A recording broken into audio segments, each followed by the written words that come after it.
Hello my dear student, dream classes में आपका स्वागत है। हम शशि कुमार आपको फिजिक्स पढ़ाने वाले हैं। पिछले 2 लेक्चर इलेक्ट्रोस्टैटिक्स का हमने पढ़ा चुके हैं। ये रहेगा आपका इलेक्ट्रोस्टैटिक्स का तीसरा लेक्चर। इलेक्ट्रोस्टैटिक्स का ही पार्ट हम लोग आज भी पढ़ने वाले हैं। तो हम पिछले दिन जो पढ़े थोड़ा सा बताना चाहते हैं कि पिछले दिन क्या क्या पढ़े हैं। तो पिछले दिन हमने आवेश के बारे में पढ़ रहे थे, आवेशित वस्तु के बारे में पढ़ रहे थे कि आवेशित वस्तु क्या होता है और किसी भी वस्तु पर आवेश किसके कारण उत्पन्न होता है। इलेक्ट्रॉन के कारण उत्पन्न किसी भी आवेशित वस्तु पे आवेश उत्पन्न होता है।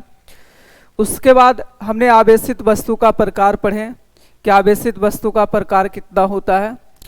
और किसी भी आवेशित वस्तु की अगर प्रकार की बात करें तो आवेशित वस्तु का प्रकार 2 प्रकार का होता है, एक धनावेशित और दूसरा ऋणावेशित वस्तु होता है। और धनावेशित वस्तु किसको कहते हैं? तो यदि कोई वस्तु इलेक्ट्रॉन का त्याग करता है यानी इलेक्ट्रॉन का कमी करता है तो ऐसे स्थिति में उस वस्तु पे जो आवेश उत्पन्न होता है उस पर धन आवेश उत्पन्न होता है। और जब कोई वस्तु अगर धनावेशित होता है तो उस वस्तु का द्रव्यमान पहले के अपेक्षा कम जाता है और उस वस्तु में इलेक्ट्रॉन की संख्या पहले से कम जाता है। उसके बाद सेकंड हमने बात किए थे ऋणावेशित वस्तु। तो ऋणावेशित वस्तु का मतलब है कि अगर कोई वस्तु इलेक्ट्रॉन का अगर ग्रहण करता है यानी इलेक्ट्रॉन को वस्तु में दिया जाता है तो ऐसे स्थिति में वो वस्तु ऋणावेशित हो जाता है। और ऋणावेशित वस्तु के स्थिति में उस वस्तु का द्रव्यमान पहले वस्तु के सापेक्ष बढ़ जाता है और इलेक्ट्रॉन की संख्या पहले के सापेक्ष बढ़ जाता है। तो हमने ये चीज़ हमने देखे पिछले वीडियो में, लेक्चर 2 में आप देख सकते हैं। जो भी बोल यहाँ पे बताया गया आज के डेट में वो पीछे पढ़ा चुके हैं। उस वीडियो से रिलेटेड आज कुछ क्वेश्चन करने वाले हैं यानी आवेशित वस्तु से कुछ क्वेश्चन करने वाले हैं। तो देखते हैं क्वेश्चन क्या है।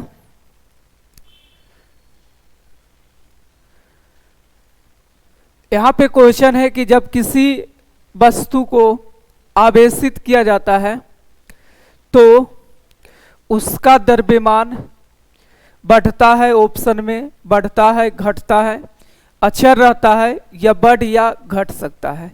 एक क्वेश्चन 2018 में पूछा। ऐसे में बता दें कि 2017-18 का क्वेश्चन थोड़ा सा बहुत ज़्यादा कॉन्सेप्चुअल क्वेश्चन था और 2017-18 में जो भी क्वेश्चन पूछे गए थोड़ा सा लॉजिक टाइप का क्वेश्चन था। यहाँ पे है कि आवेशित करने का मतलब है कि उसका द्रव्यमान बढ़ेगा या घटेगा। तो आवेशित का मतलब ये हुआ कि वस्तु पे धन भी आवेश होगा, वस्तु पर धन भी आवेश होगा या ऋण भी आवेश होगा। यहाँ कोई एक पार्टिकुलर पॉइंट के बारे में नहीं बोला गया है कि वस्तु धन आवेशित है, ऋण आवेशित है, ऐसा कुछ नहीं कहा गया। केवल यहाँ पे कहा गया कि वस्तु आवेशित है। तो आवेशित का मतलब है कि वो धनावेशित भी हो सकता है, ऋणावेशित भी होगा। तो अगर कोई वस्तु अगर धनावेशित होगा इसका मतलब है कि इस वस्तु का द्रव्यमान पहले के अपेक्षा घट गया है। और ऋणावेशित का मतलब है कि उस वस्तु का द्रव्यमान पहले के अपेक्षा बढ़ गया है। तो आवेशित में दोनों आ जाएगा, धनावेशित भी आ जाएगा और ऋणावेशित दोनों आएगा। तो इस स्थिति में ऐसा हम नहीं बोल सकते हैं कि द्रव्यमान बढ़ेगा घटेगा, क्योंकि दोनों कंडीशन इसमें है, दोनों स्थिति आ रहा है, प्लस भी आ रहा है, धनावेशित भी आ रहा है, ऋणावेशित भी आ रहा है। तो इस कंडीशन में जो ऑप्शन होगा सी नंबर होगा। वस्तु का द्रव्यमान अगर धनात्मक होगा तो घटेगा, अगर ऋणात्मक होगा तो वस्तु का द्रव्यमान बढ़ेगा। तो इसमें बढ़ भी सकता है और घट भी सकता है। तो आपका ऑप्शन हो गया सी नंबर हो गया। एक क्वेश्चन नंबर 1 बोल देते हैं और इसको क्वेश्चन नंबर 2 बोल देते हैं। सेकंड क्वेश्चन है कि जब गोले को कुछ धन आवेश दिया जाता है तो उसका द्रव्यमान क्या होगा। तो जैसा हमने पहला क्वेश्चन में बताया कि जब कोई वस्तु को धनावेशित किया जाता है तो उसका द्रव्यमान घटता है, बढ़ता नहीं है, क्योंकि हम उस वस्तु से इलेक्ट्रॉन को निकाल रहे हैं। तो इलेक्ट्रॉन को अगर निकाल रहे हैं तो इसका मतलब है कि इलेक्ट्रॉन के साथ साथ इलेक्ट्रॉन का द्रव्यमान भी निकलेगा। तो द्रव्यमान निकलने का मतलब ये हुआ कि उसका द्रव्यमान घटेगा, बढ़ेगा नहीं। तो सेकेंड बी नंबर होगा, यानी घटता है। उसके बाद तीसरा क्वेश्चन है, तीसरा नंबर क्वेश्चन है कि आवेशन का कारण, आवेशन का कारण क्या है। यहां लिख सकते हैं आवेशन का कारण क्या है। तो आवेशन का कारण, इसमें ऑप्शन में देखो इलेक्ट्रॉन का रूपांतरण है, प्रोटॉन का रूपांतरण है, न्यूट्रॉन का रूपांतरण है, डी नंबर में नन ऑफ दिस है। तो इसमें से ऑप्शन नंबर ए होगा, क्योंकि किसी भी आवेशन के लिए, किसी भी वस्तु पे आवेशन के लिए इलेक्ट्रॉन ही उत्तरदायी होता है, यानी इलेक्ट्रॉन ही जिम्मेदारी उठाता है। किसी भी वस्तु से इलेक्ट्रॉन को निकालना या देना आसान होता है, और इसी के कारण, इसी के कमी या ज़्यादा के कारण किसी भी वस्तु पर आवेश उत्पन्न होता है, यानी आवेशन के लिए जिम्मेदार कारण इलेक्ट्रॉन का रूपांतरण होता है। इसलिए यहाँ पे ऑप्शन नंबर ए होगा। अब हम नेक्स्ट टॉपिक को आगे बढ़ाते हैं। नेक्स्ट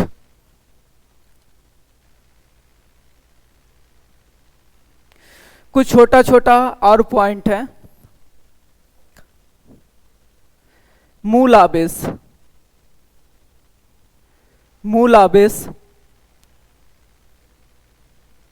एलिमेंट्री,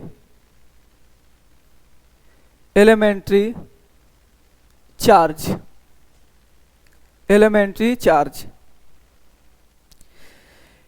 एलिमेंट्री चार्ज क्या होता है, यानी मूल आवेश किसको कहते हैं। तो आवेश का जो सबसे न्यूनतम मान होता है, आवेश का जो सबसे न्यूनतम मान होता है उसी को कहा जाता है मूल आवेश कहते हैं।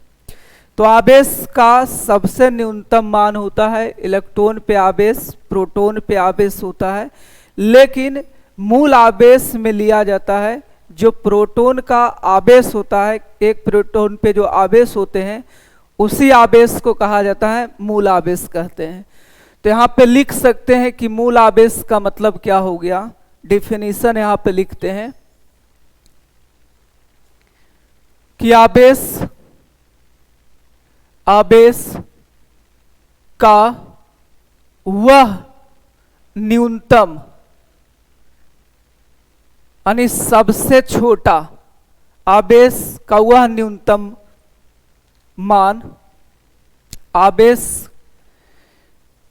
का वह न्यूनतम मान, आवेश का इस तरह से लिखते हैं,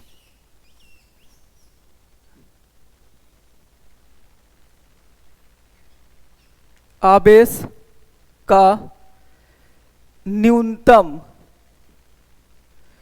मान को, न्यूनतम मान को मूल आवेश कहते हैं, मूल आवेश कहते हैं, मूल आवेश कहते हैं, मूल आवेश कहते हैं। यानी मूल आवेश का मतलब हो गया आवेश का न्यूनतम, आवेश का न्यूनतम मान। तो आवेश का यहाँ पे न्यूनतम मान लिया जाता है, एक प्रोटॉन, एक प्रोटॉन पर आवेश के बराबर होता है। कहने का मतलब ये हुआ कि मूल आवेश का मान एक प्रोटॉन आवेश के बराबर होता है। और जानते हैं कि प्रोटॉन पे आवेश प्लस होता है 1.6 गुने 10 पे पावर माइनस 19 कूलम के बराबर होता है। नेक्स्ट पॉइंट है, पॉइंट को आगे बढ़ाते हैं। कुछ और छोटा छोटा टॉपिक है। विशिष्ट आवेश, विशिष्ट आवेश, विशिष्ट आवेश। इसको इंग्लिश में कहते हैं specific specific charge. Specific charge इसको इंग्लिश में कहा जाता है। देखो विशिष्ट आवेश क्या होता है, तो विशिष्ट आवेश किसी आवेशित वस्तु का ज्ञात किया जाता है, और किसी भी आवेशित वस्तु का जो विशिष्ट आवेश होता है उस वस्तु पर उपस्थित आवेश और उस वस्तु के द्रव्यमान के अनुपात को ही कहा जाता है विशिष्ट आवेश कहते हैं। जैसे मान लेते हैं कि कोई वस्तु है, ये वस्तु है,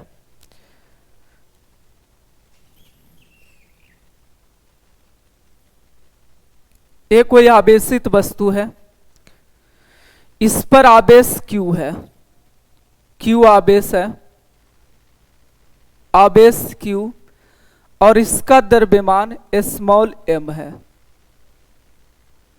तो इस आवेशित वस्तु का विशिष्ट आवेश क्या होगा, तो इस आवेशित वस्तु पर उपस्थित आवेश और वस्तु के द्रव्यमान के अनुपात को ही कहा जाता है विशिष्ट आवेश कहते हैं। तो यहां से डिफिनीशन लिख सकते हैं, किसी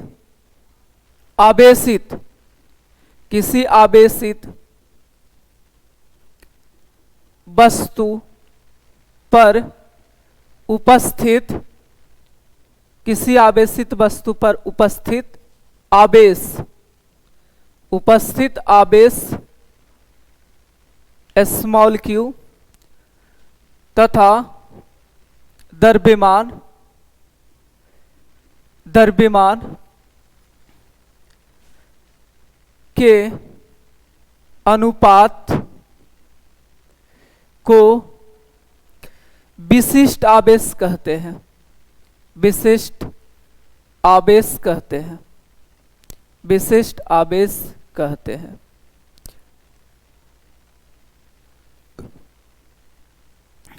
अब यहां से विशिष्ट आवेश का फॉर्मूला डिफिनीशन से बना सकते हैं कि specific charge is equal to आवेश यानी चार्ज बटा द्रव्यमान होगा, आवेश बटा द्रव्यमान होगा। स्पेसिफिक चार्ज को हम डिनोट कर लेते हैं Q, स्पेसिफिक चार्ज Q बटा m होगा। तो किसी भी आवेशित वस्तु का स्पेसिफिक चार्ज यानी विशिष्ट आवेश निकाल सकते हैं इस फार्मूला से, आवेश बटा द्रव्यमान के बराबर होता है। लेकिन यहाँ पे एक पॉइंट ध्यान देना है कि जो विशिष्ट आवेश होता है वो चाल पे निर्भर करता है, चाल पे निर्भर करता है, क्योंकि specific charge is equal to आवेश बटा द्रव्यमान होता है। लेकिन यहाँ पे आवेश चाल पर निर्भर नहीं करता है, लेकिन द्रव्यमान निर्भर करता है। आइंस्टीन थ्योरी ऑफ रिलेटिविटी के अनुसार मास पर चाल का फर्क पड़ता है, निर्भर करता है। इसलिए यहाँ पे देख सकते हो कि स्पेसिफिक जो चार्ज है आवेश और द्रव्यमान पे निर्भर करता है। तो अगर द्रव्यमान स्पीड पे निर्भर करेगा, चाल पे निर्भर करेगा, तो स्पेसिफिक चार्ज भी निर्भर करेगा। तो यहां से लिख सकते हैं कि स्पेसिफिक यानी विशिष्ट आवेश चाल पर निर्भर करता है, निर्भर करता है।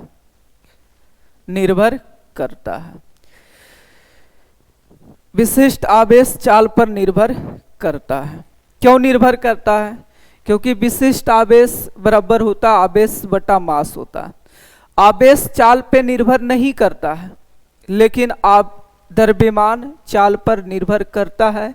और स्पेसिफिक चार्ज आवेश द्रव्यमान पे अगर निर्भर करता है तो मास अगर चाल पे निर्भर करेगा तो स्पेसिफिक चार्ज भी चाल पे निर्भर करेगा, इसलिए यहाँ पे लिखा गया है। अब इससे रिलेटेड कुछ एग्जाम्पल है। इलेक्ट्रॉन इलेक्ट्रॉन का विशिष्ट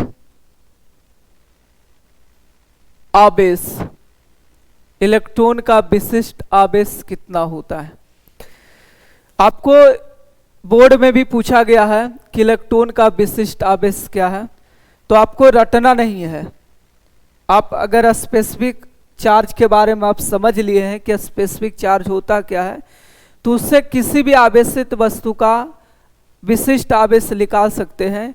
यदि अगर आपको आवेश उस पर पता हो, द्रव्यमान पता हो, तो आप आसानी से निकाल सकते हैं।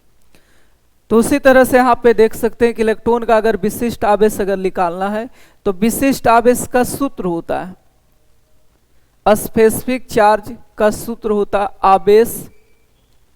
आवेश बटा द्रव्यमान के बराबर होगा।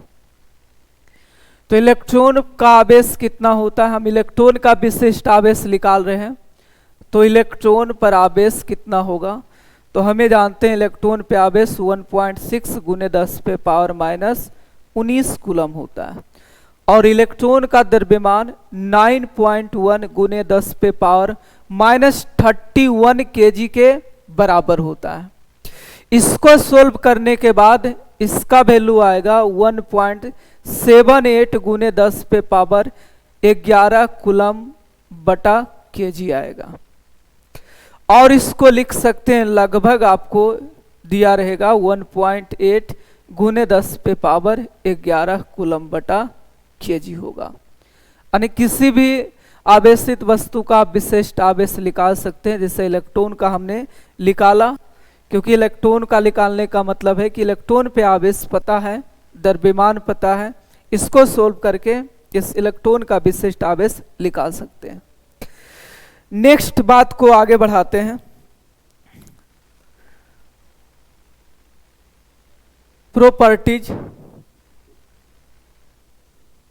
Properties of charge, property of charge, आवेश का गुण, आवेश का गुण, आवेश का गुण,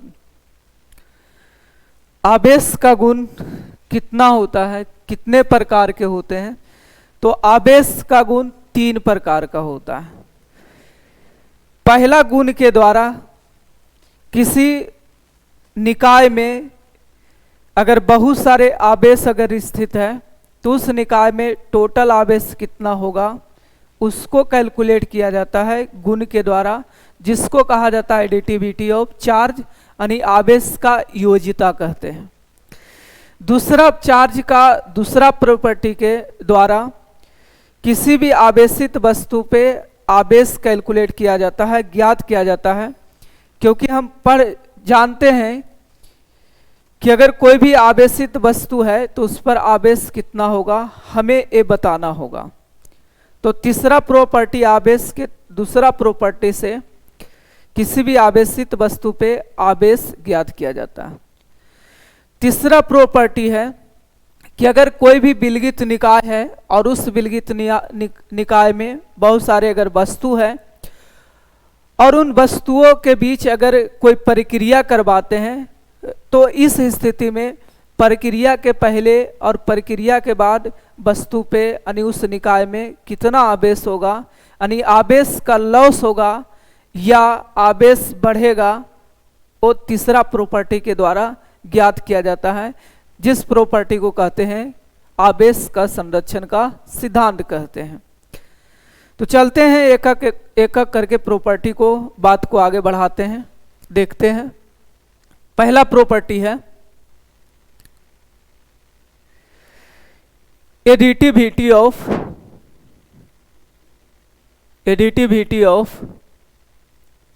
चार्ज, एडिटिविटी ऑफ चार्ज, आवेश का योज्यता, योज्यता का मतलब जोड़ना, जोड़ना। देखो नाम से ही पता चल रहा है कि एडिटिविटी ऑफ चार्ज का मतलब है कि आवेश को जोड़ने वाला एक प्रॉपर्टी होगा। और आवेश का योज्यता के गुण के अनुसार किसी भी आवेशित वस्तु पर या किसी भी निकाय में कुल आवेश का मान उस निकाय में उपस्थित सभी आवेशों के बीजगणितीय योग के बराबर होता है। क्योंकि हम पढ़ चुके हैं कि आवेश एक अदिश राशि होता है। अगर आवेश अदिश राशि होता है तो इसको जोड़ने या घटाने के लिए साधारण गणित के द्वारा इसको जोड़ा या घटाया जाता है, लेकिन चिन्ह के साथ।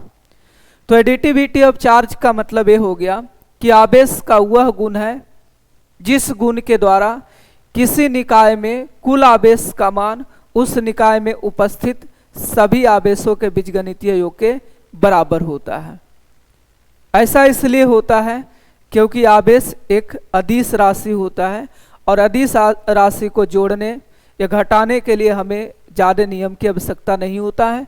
इसको हम साधारण नियमों के द्वारा, साधारण गणित के द्वारा हम इसको जोड़ सकते हैं, घटा सकते हैं। तो इसका हम डेफिनेशन लिखते हैं कि डेफिनेशन क्या होता है।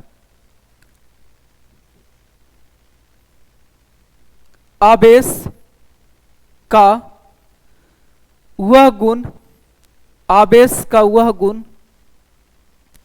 जिसके द्वारा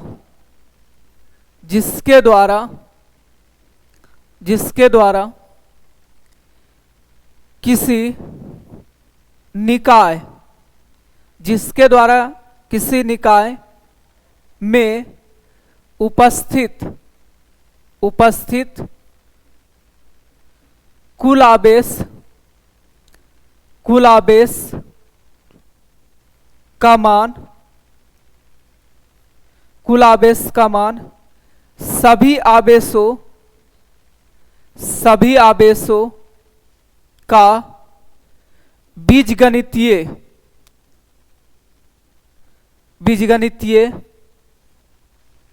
बीजगणितीय योग के बराबर होता है।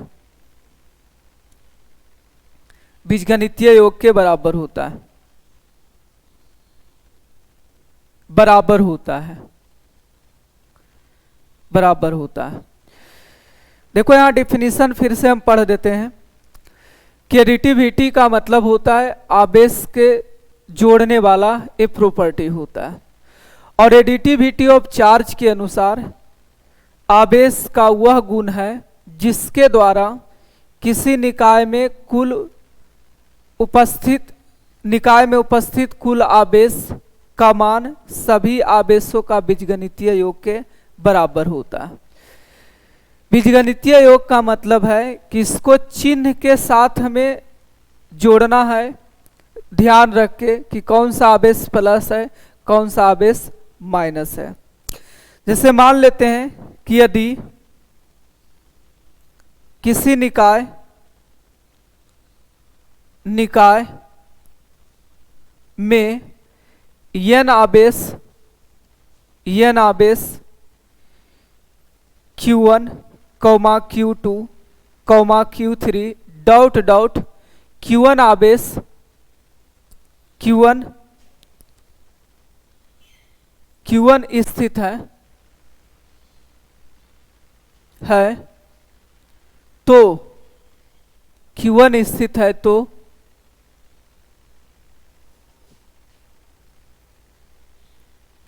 है तो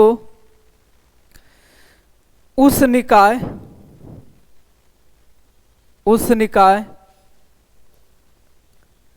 में कुल आवेश कितना होगा, कुल आवेश। जैसे मान लेते हैं कि कोई निकाय है, कोई सिस्टम है,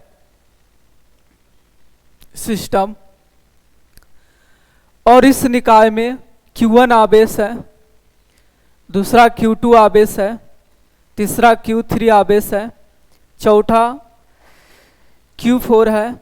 इसी तरह से बहुत सारे आवेश है, मान लेते हैं Q1 आवेश है। तो इस स्थिति में इस निकाय में कुल आवेश कितना होगा, तो आवेश का योज्यता के गुण के अनुसार इस निकाय में कुल आवेश का मान सभी आवेश के बीजगणितीय योग के बराबर होगा। यानी निकाय में निकाय में कुल आवेश, निकाय में कुल आवेश सभी बराबर सभी आवेशों का बीजगणितीय योग, यहां पे लिख देते हैं केवल योग के बराबर होगा। तो मान लेते हैं इस निकाय में कुल आवेश Q है, तो Q किसके बराबर होगा? सभी आवेश के जोड़ के बराबर होगा। एक कोई बड़ा कॉन्सेप्ट नहीं पढ़ा रहे हैं कि कोई बड़ा कॉन्सेप्ट है, जिस तरह से आप द्रव्यमान को जोड़ते हैं उसी तरह से जोड़ना है। कुछ एग्जाम्पल, इससे कुछ क्वेश्चन लेते हैं कि किसी निकाय में, या डायरेक्ट क्वेश्चन लिखने से बेहतर है कि डायरेक्ट चित्र के ही माध्यम से क्वेश्चन कर ले।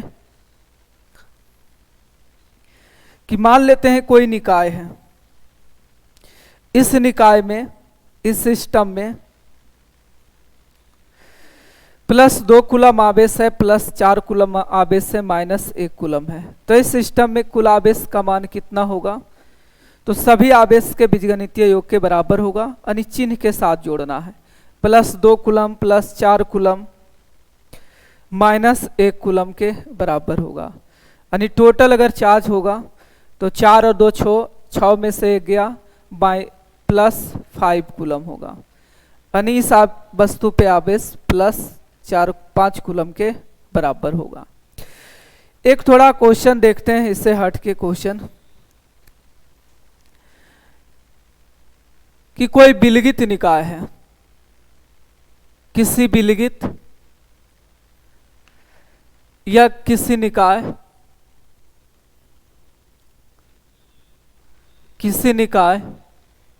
में 1 कूलम, 2 कूलम, 3 कूलम, ...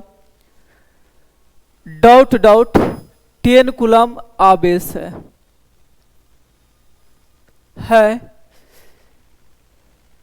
तो उस निकाय में कुल आवेश क्या होगा?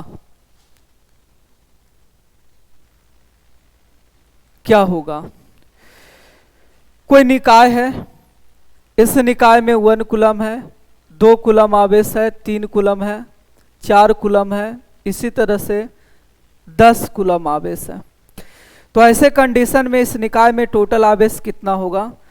तो सभी आवेश के योग के बराबर होगा, लेकिन यहाँ पे जोड़ना थोड़ा मुश्किल काम है। क्यों मुश्किल है? क्योंकि एक आवेश अगर रहता, 2 आवेश रहता जोड़ लेते, 3 आवेश जोड़ लेते हैं, 4 आवेश रहता जोड़ लेते हैं, लेकिन यहाँ पे 1 से लेकर 10 तक है। इसी प्रकार और भी हो सकता है, 1 से 100 तक हो सकता है, तो थोड़ा जोड़ना मुश्किल काम है, इसलिए मैथ का सहारा लिया जाता है। एक मैथ में सीरीज में कॉन्सेप्ट पढ़े कि 1 + 2 + 3 अगर सीक्वेंस में है +n है तो किसके बराबर होता है? तो n × n + 1 / 2 के बराबर होता है। इसी फार्मूला का यूज करके इस निकाय में आवेश कैलकुलेट करेंगे। तो इस निकाय में कुल आवेश कितना है? Q बराबर 1 कूलम, 2 कूलम, +3 कूलम, ... +10 कूलम के बराबर होगा। अब इसको सोल्व करेंगे तो ये फार्मूला लगाएंगे, यहाँ पे n के जगह पे होगा, n के जगह पे 10 होगा, तो यहाँ से Q = होगा 10 × 10 + 1 / 2 के बराबर होगा। इतना कूलम आवेश होगा। कैंसिल करेंगे 5 होगा, तो Q = 5 × होगा 11, यानी कि 55 कूलम आंसर आएगा। तो किसी भी आवेशित वस्तु पे अगर इस टाइप का अगर क्वेश्चन दिया हुआ है तो उसको आप आसानी से निकाल सकते हैं इस फार्मूला के सहायता से, सीक्वेंस वाले मेथड से। अब नेक्स्ट बात को आगे बढ़ाते हैं, प्रॉपर्टी नंबर 2। सेकेंड प्रॉपर्टी, आवेश का दूसरा गुण। आवेश का दूसरा गुण है क्वांटाइजेशन। Quantization of charge. आवेश का क्वांटमीकरण, हिंदी में क्वांटमीकरण कहा जाता है। आवेश का क्वांटमीकरण, आवेश का क्वांटमीकरण कहते हैं, हिंदी में कहा जाता है। और ये आवेश का क्वांटमीकरण का जो गुण है ये सबसे इंपॉर्टेंट है। एडिटिविटी ऑफ चार्ज आपसे नहीं पूछेगा, आपसे पूछा जाएगा क्वांटाइजेशन ऑफ चार्ज की क्वांटाइजेशन ऑफ चार्ज क्या होता है। तो क्वांटाइजेशन ऑफ चार्ज का मतलब होता है, क्वांटाइजेशन का मतलब अगर इसको देखें तो क्वांटाइजेशन का मतलब होता है क्वांटा। क्वांटा कहें यानी पैकेट भी इसको बोल सकते हैं। यानी क्वांटाइजेशन के अनुसार, क्वांटाइजेशन ऑफ चार्ज के अनुसार किसी भी वस्तु पर आवेश हमेशा इलेक्ट्रॉन के रूपांतरण के कारण होता है और इलेक्ट्रॉन का रूपांतरण हमेशा एक पैकेट, एक बंडल यानी एक पूर्णांक संख्या के रूप में होगा, कभी भी भिन्न संख्या के रूप में नहीं होगा। जैसे अढ़ाई, किसी भी वस्तु से 2.5 इलेक्ट्रॉन, 4.5 इलेक्ट्रॉन, 5.5 इलेक्ट्रॉन ना तो निकाल सकते हैं ना तो उसको दे सकते हैं, क्योंकि आवेश का न्यूनतम मान इलेक्ट्रॉन है। यानी इलेक्ट्रॉन और प्रोटॉन से छोटा चार्ज है, लेकिन हमें जो सिलेबस में है या स्टेबिलिटी की बात करें तो इलेक्ट्रॉन प्रोटॉन ही है। ऐसे इससे छोटा पार्टिकल पाया गया है, क्वार्क जिसको बोलते हैं, इलेक्ट्रॉन प्रोटॉन से भी छोटा पार्टिकल है, लेकिन हमें नहीं पढ़ना है। तो किसी भी आवेशित वस्तु पर जो आवेश होता है हमेशा इलेक्ट्रॉन के रूपांतरण के ही कारण होता है और इलेक्ट्रॉन का रूपांतरण हमेशा एक पूर्णांक संख्या के रूप में होता है। यानी 1, 2, 4, 10 इलेक्ट्रॉन किसी भी वस्तु से निकाल सकते हैं या किसी वस्तु पर दे सकते हैं। तो किसी भी आवेशित वस्तु पे आवेश क्या होगा, तो हमेशा इलेक्ट्रॉन के पूर्णांक गुणज के ही बराबर होगा, क्योंकि इलेक्ट्रॉन के ही कारण किसी वस्तु पर आवेश उत्पन्न होता है। आवेश अगर निकालते हैं, इलेक्ट्रॉन अगर निकालते हैं तो उस पर धन आवेश उत्पन्न होगा और अगर इलेक्ट्रॉन वस्तु को देते हैं तो उस पर ऋण आवेश उत्पन्न होगा। यानी इलेक्ट्रॉन के ही कारण किसी भी वस्तु पर आवेश उत्पन्न होगा। तो क्वांटमीकरण का सिद्धांत क्या हुआ कि किसी आवेशित वस्तु पर आवेश हमेशा इलेक्ट्रॉन का पूर्णांक गुणज, पूर्णांक गुणज का मतलब है पूर्णांक संख्या का गुणनफल के बराबर होता है। जैसे एक एग्जाम्पल के माध्यम से समझाते हैं कि मान लेते हैं कि कोई वस्तु है,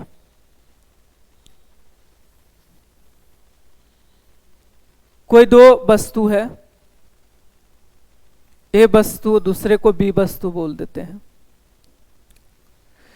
ये हम समझने का प्रयास कर रहे हैं कि क्वांटमीकरण के अनुसार किसी भी आवेशित वस्तु पर आवेश हमेशा इलेक्ट्रॉन का पूर्णांक गुणज होता है या नहीं होता है। तो हमने दो वस्तु ए और दूसरा वस्तु बी है। हमें यहाँ पे क्या करना है कि वस्तु ए से इलेक्ट्रॉन निकाल करके वस्तु बी में देना है, वस्तु ए से बी में इलेक्ट्रॉन का रूपांतरण करना। और क्वांटाइजेशन के अनुसार किसी भी वस्तु से इलेक्ट्रॉन हमेशा एक पूर्णांक संख्या के रूप में ही निकाला जाता है। तो इससे अगर इलेक्ट्रॉन निकालना है तो हमेशा एक पूर्णांक संख्या के रूप में ए से बी में हमें इलेक्ट्रॉन को देना है। सपोज करते हैं कि वस्तु ए से इलेक्ट्रॉन हम एक इलेक्ट्रॉन निकाल रहे हैं।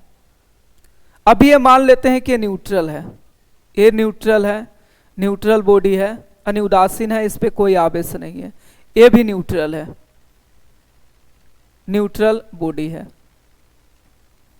न्यूट्रल बॉडी है। तो इससे अगर इलेक्ट्रॉन निकाल के इसमें दे रहे हैं और हम यहाँ पे एक इलेक्ट्रॉन निकाल रहे हैं, तो एक इलेक्ट्रॉन निकालने का मतलब है कि इसमें एक इलेक्ट्रॉन का कमी होगा, और किसी भी वस्तु से अगर इलेक्ट्रॉन निकालते हैं तो उस पर प्लस आवेश उत्पन्न होता है। तो इस पे जो आवेश उत्पन्न होगा +1 के बराबर होगा, और इसमें इलेक्ट्रॉन दे रहे हैं यानी इलेक्ट्रॉन को जोड़ रहे हैं, तो इस पर जो आवेश उत्पन्न होगा वो -1 के बराबर होगा। इसी तरह से अगर हम दूसरा इलेक्ट्रॉन निकालेंगे तो +2e, और इसमें इलेक्ट्रॉन देंगे तो -2e होगा, और इसी तरह से तीसरा इलेक्ट्रॉन निकालेंगे तो +3e होगा, और इस पे -3e होगा। इसी तरह से डॉट डॉट, अगर n इलेक्ट्रॉन a से निकाल के b में अगर देते हैं तो इस पे चार्ज आएगा +n के बराबर आएगा, +n के बराबर आएगा, +n के बराबर आएगा। और इसमें अगर n इलेक्ट्रॉन दे रहे हैं तो इस पे आवेश आएगा -n के बराबर आएगा। तो हम देख सकते हैं कि अगर इससे इलेक्ट्रॉन निकाले तो इस पे कौन सा आवेश उत्पन्न हुआ है, वो प्लस आवेश उत्पन्न हुआ है, और इस आवेशित वस्तु पे आवेश हमेशा +n के बराबर होगा। +n का मतलब है कि आवेश इलेक्ट्रॉन का पूर्णांक गुणज, यानी इलेक्ट्रॉन का पूर्णांक गुणज का मतलब 1 2 3 4 इसी तरह से n गुणनफल के बराबर होता है। इसी तरह से इसमें देखेंगे तो इस वस्तु पर आवेश होगा -n होगा। तो इस आवेशित वस्तु पे भी आवेश क्या है, इलेक्ट्रॉन इलेक्ट्रॉन इलेक्ट्रॉन, और 1 2 3 का मतलब है पूर्णांक संख्या के गुणनफल के बराबर होता है, यानी इस पे माइनस आवेश आएगा। तो क्वांटमीकरण का सिद्धांत का कहना क्या है कि किसी भी आवेशित वस्तु पर आवेश हमेशा इलेक्ट्रॉन, यानी इलेक्ट्रॉन का मतलब E, और पूर्णांक संख्या के गुणनफल के बराबर होता है, जो इस एग्जाम्पल से तुम देख सकते हो यानी समझ सकते हो। तो यहाँ से स्टेटमेंट लिखते हैं, किसी आवेशित, या इस तरह से लिखते हैं कि आवेश का वह गुण है, आवेश का वह गुण, आवेश का वह गुण जिसके द्वारा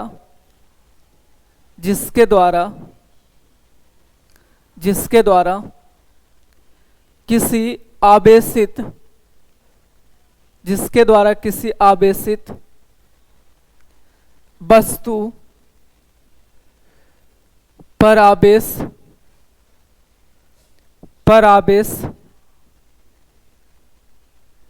हमेशा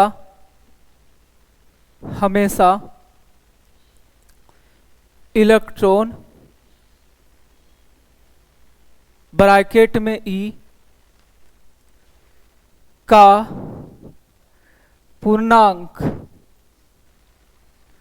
गुणज, मतलब गुणज के बराबर होता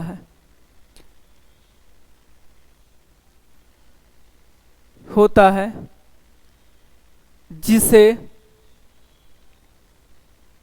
जिसे आवेश का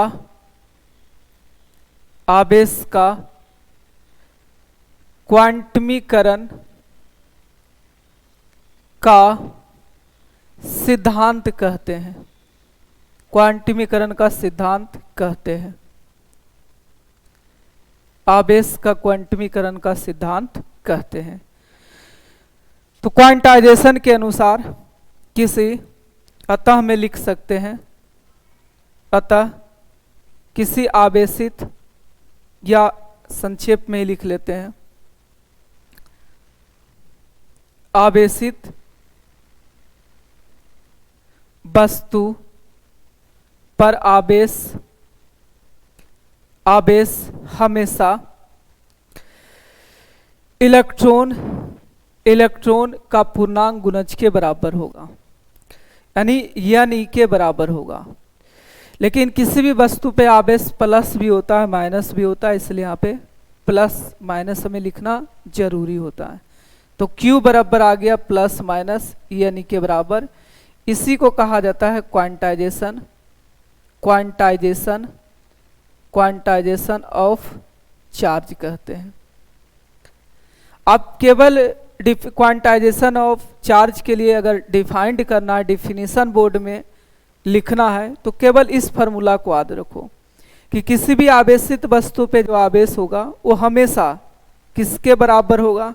तो इलेक्ट्रॉन, ई का मतलब इलेक्ट्रॉन, यन का मतलब है यहाँ पे पूर्णांक संख्या, यानी इलेक्ट्रॉन का पूर्णांक संख्या के गुणनफल यानी गुणज के बराबर होता है। इसी को आवेश का क्वांटमीकरण का सिद्धांत कहते हैं। जहां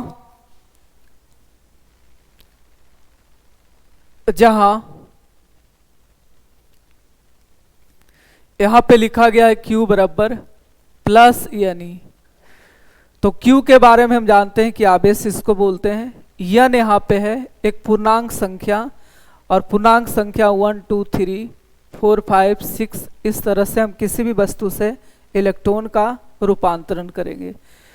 तो इसको कहा जाता है रूपांतरण इलेक्ट्रॉन की संख्या यन को, और इलेक्ट्रॉन का रूपांतरण हमेशा एक पूर्णांक संख्या के रूप में होगा, 1 2 3 4 5 6 7 8 के रूप में होगा। रूपांतरण इलेक्ट्रॉन की संख्या यन को कहते हैं, और ये हमेशा एक पूर्णांक संख्या के रूप में होता है। पूर्णांक संख्या, ऐसे पूर्णांक संख्या तो प्लस माइनस में होता है, लेकिन यहाँ पे हम प्लस माइनस लगा दिए हैं तो यन का वैल्यू 1 2 3 4 5 यानी पॉजिटिव में लिखना है। ई का वैल्यू होता है 1.6 गुने 10 पे पावर माइनस 19 कूलम, यानी कि ये क्या है, इलेक्ट्रॉन, एक इलेक्ट्रॉन का आवेश है, इलेक्ट्रॉन का आवेश कहते हैं। ये हो गया आपका क्वांटमीकरण का सिद्धांत हो गया। लेकिन कुछ क्वांटमीकरण के सिद्धांत से कुछ क्वेश्चन बनता है, कुछ क्वेश्चन के लिए कुछ पॉइंट को देखते हैं। यहाँ पे हमने बताया कि किसी भी आवेशित वस्तु पर आवेश हमेशा प्लस माइनस यानी के बराबर होता है। तो हम इसको इस तरह से भी लिख सकते हैं कि n is equal to Q बटा E लिख सकते हैं। n बराबर Q बटा E यानी आवेश बटा इलेक्ट्रॉन लिखेंगे। तो n का मान हमेशा एक पूर्णांक संख्या के रूप में होता है, तो इसका अनुपात यानी आवेश और इलेक्ट्रॉन का जो चार्ज होता है, इन दोनों का अनुपात हमेशा एक पूर्णांक संख्या होना चाहिए। अगर ऐसा नहीं होता है, अगर किसी भी वस्तु पर आवेश दिया हुआ है, जैसे मान लेते हैं कि किसी भी वस्तु पर आवेश दिया हुआ है 1.6 गुने 10 पे पावर माइनस 19 कूलम दिया हुआ है, तो इसका अनुपात चेक कर लेंगे कि इसका अनुपात क्या हमेशा एक पूर्णांक संख्या आता है। तो इसका अनुपात n बराबर, पूछेगा कि क्या ये आवेश संभव है, कोई आवेश दिया रहेगा 1 पॉइंट, हमने एक आसान सा आवेश लिए जो पूरी कट जाएगा 1.6 गुने 10 पे पावर माइनस 19 कूलम, तो क्या ये आवेश संभव होगा। तो ये आवेश संभव होगा या नहीं होगा, इसको हम किस तरह से चेक करेंगे। तो ये फार्मूला है मेरे पास कि n बराबर आवेश बटा इलेक्ट्रॉन होता है, और हमेशा इसका अनुपात एक पूर्णांक संख्या होना चाहिए। अगर ऐसा नहीं होता है, अगर ऐसा नहीं आता है, तो आवेश संभव नहीं होगा। जैसे इस केस में किसी भी वस्तु पर आवेश दिया 1.6 गुने 10 पे पावर माइनस 19 कूलम, तो उस वस्तु पे देखते हैं कि क्या यह आवेश संभव है। तो यहाँ पे आवेश का वैल्यू रखते हैं 1.6 गुने 10 पे पावर माइनस 19 कूलम, और ई का वैल्यू तो जानते हो 1.6 गुने 10 पे पावर माइनस 19 कूलम, एक कट जाएगा, एन का वैल्यू 1 आएगा। इसका मतलब है कि ये आवेश संभव है। अगर आवेश दिया होता, ये पूरी तरह से नहीं कटता, एक भिन्न संख्या आता, तो इस स्थिति में वो आवेश संभव नहीं होता। इससे हम क्वेश्चन इसके आगे कर लेंगे। यहाँ पे हमेशा पूर्णांक संख्या होगा, तो हम कह सकते हैं इस तरह से, अतः किसी वस्तु पर आवेश Q और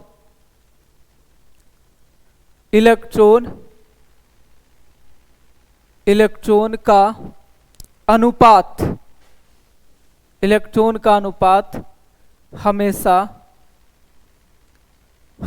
पूर्णांक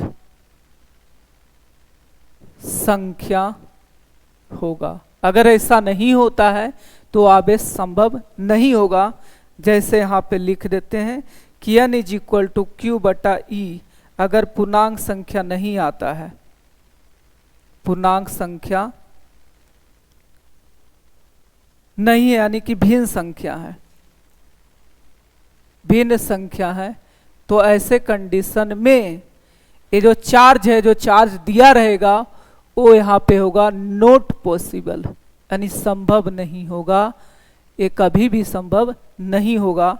लेकिन इस कंडीशन में अगर ऐसा होगा तो आवेश पॉसिबल होगा, वो आपका आवेश संभव होगा, पॉसिबल आवेश का पॉसिबल वैल्यू होगा।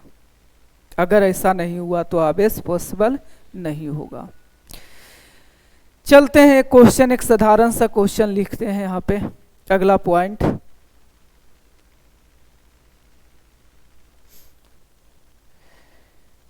क्या आवेश ऐसा लिखा हुआ है 5.8 गुने 10 पे पावर -18 कूलम है। क्या आवेश इतना संभव है? संभव है। ऑप्शन 1 में हाँ, बी में नहीं, हाँ या नहीं। तीसरा, तीन ही ऑप्शन लेते हैं, none of these, none of these. तो नन ऑफ दिज में देखते हैं तो ये आवेश क्या संभव होगा, तो ये आवेश संभव है या नहीं है। हमें इस आवेश से n का वैल्यू निकालना है, इलेक्ट्रॉन की संख्या निकालना है। तो सॉल्यूशन में अगर n बराबर q बटा ई का रेशियो अगर एक पूर्णांक संख्या होगा तो ये आवेश संभव होगा। तो रखते हैं q का वैल्यू 5.8 गुने 10 पे पावर -18 कूलम है, और यहाँ से आ जाएगा 1.6 गुने 10 पे पावर -19 कूलम है। इसको कैंसिल कर देंगे, कटेगा तो यहाँ पे -1 बचेगा, 10 पे पावर -1 बचेगा। कूलम से कूलम कैंसिल होगा, दशमलव से दशमलव उड़ा दो तो 58/16 और बचेगा 10 पे पावर -1। अब 58/16 10 पे पावर 10 बचे, 10 ऊपर जाएगा तो 10 बचेगा, 10 पे पावर माइनस ऊपर ले जाएंगे तो। अब इसको अगर काटेंगे तो कभी भी नहीं कटेगा, 16 से भाग लगेगा ही नहीं, ये हमेशा एक भिन्न संख्या आ जाएगा, भिन्न संख्या आएगा। इसका मतलब है कि ये आवेश जो है दिया हुआ है ये संभव नहीं है, यानी कि नहीं होगा। ये आपका हो गया खत्म। फिर आपको अगले वीडियो में आवेश का प्रॉपर्टी नंबर 3 आवेश का संरक्षण का सिद्धांत पढ़ाने वाले हैं। एक बार आपको रिपीट कर देते हैं कि हमने क्या क्या पढ़ा है, बस 2 मिनट का टाइम लेना चाहते हैं। कि मूल आवेश के बारे में हमने बताया कि मूल आवेश क्या होता है। तो आवेश का सबसे जो छोटा मान होता है उसी को मूल आवेश कहते हैं, और मूल आवेश का मान एक प्रोटॉन के आवेश के बराबर लिया जाता है। उसके बाद नेक्स्ट बताएं विशिष्ट आवेश। किसी भी आवेशित वस्तु का विशिष्ट आवेश ज्ञात किया जाता है, और किसी भी आवेशित वस्तु का विशिष्ट जो आवेश होता है उस पर उपस्थित आवेश और बटा द्रव्यमान के अनुपात के बराबर होता है। विशिष्ट आवेश आवेश और द्रव्यमान दोनों पे निर्भर करता है, इसलिए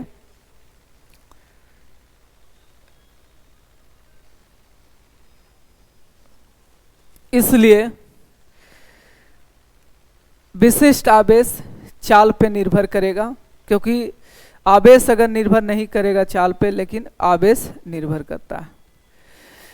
नेक्स्ट पॉइंट हमने बताए प्रॉपर्टीज ऑफ चार्ज के बारे में।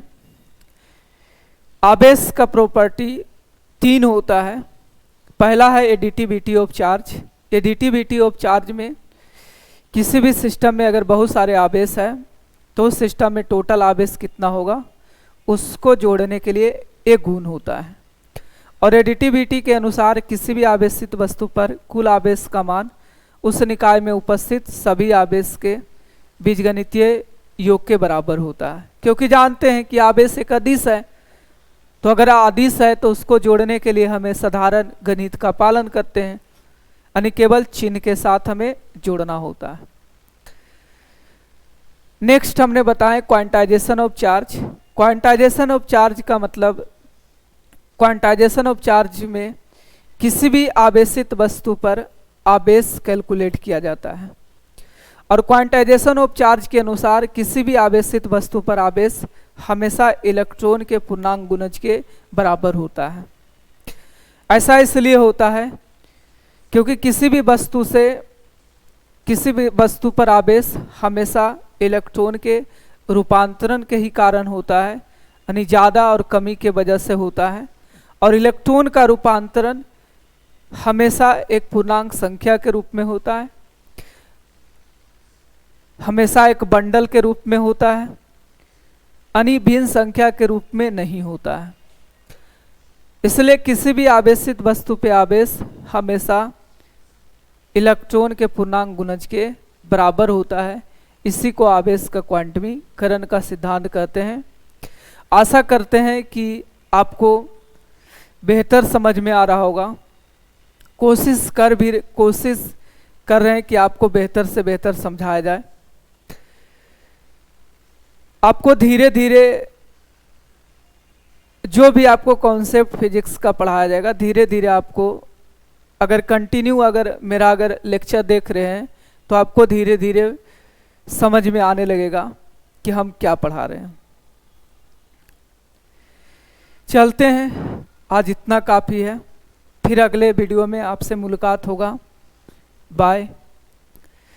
एक चीज़ और बता देते हैं कि जो वीडियो बना रहे हैं उसमें लाइक मारिए, सब्सक्राइब कीजिए, क्योंकि हम बीच में नहीं बोल पाते हैं। सभी टीचर जैसे बोलते हैं कि आप लाइक कीजिए, कमेंट कीजिए, शेयर कीजिए, क्योंकि हमें पढ़ाना है, आपको सही ढंग से पढ़ाना। हम बीच बीच में अगर लाइक कमेंट बोलते रहेंगे तो आपका कॉन्सेप्ट कौन पढ़ाएगा, फिजिक्स का कॉन्सेप्ट कौन पढ़ाएगा?